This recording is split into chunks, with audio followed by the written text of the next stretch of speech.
This week we're making paper lanterns. All you're going to need is some plain A4 sheets from your sketchbook, half a vegetable, and you're ready to go. First thing you want to do is kind of find out what your inspiration is going to be. I decided to use Lego. I figured that most kids are going to have bits of Lego in the house, and that's kind of a handy one. And what we're going to do is print out a load of these and put faces on them. So you can make a more difficult shape like leaves or whatever if you wanted. But once you have your template done, you want to put it on top of your vegetable.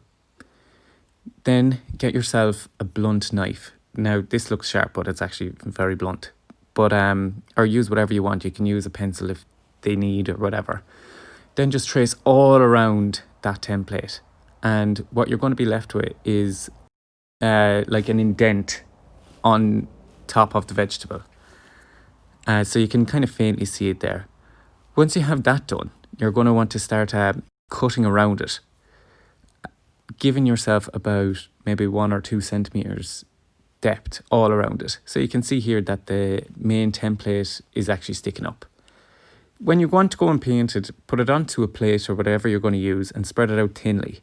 Now your artist can just dunk and press it onto the page, but the method I'm going to use is painting it on, because it's not going to cover the whole stamp, and I just feel like it might be a bit tidier. Now, when you're applying it onto the page, you can decide on a pattern if you want, but try and press a nice, even stamp. You can see what happens when you don't do a nice, even pressure across the stamp. You leave bits of blotches. It doesn't really matter. But when you press heavier, you'll get nice even stamps like that second chance I had a go at. Now, an alternative is using half a carrot. You know, if your artist really wasn't going to be able to make the template around like that, you'll get the same result.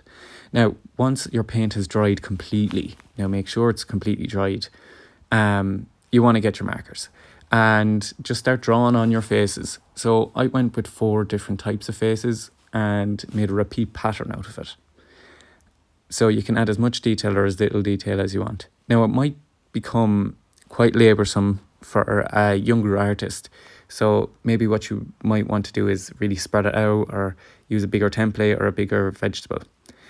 Now, when you want to go to make your lanterns, fold your page in half lengthways. Get a ruler and measure in from the outside about 3 centimeters. So you'll have your fold edge and the outside edge. You want to measure in 3 centimeters from the outside edge.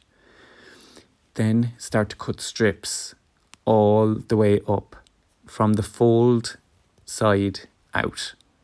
Okay? Then once you get to near the top, you'll see what I'm going to do here. I want to cut a notch out of it. And this will leave me with 2 little glue tabs. And you'll see what's going to happen now when I make a shape here. And yeah, so they'll just join up. And you can see it all coming together already. Like, it's a really simple task. And so then you'll need to get your Pritt stick. Put a bit of glue on each one of your glue tabs. And then turn it around and press it together. Like, it's a really handy one to do.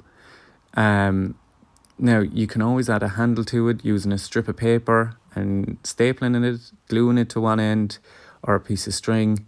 And if you wanted to make a mini one like that one there, you just cut your A4 page in half and do the exact same steps again.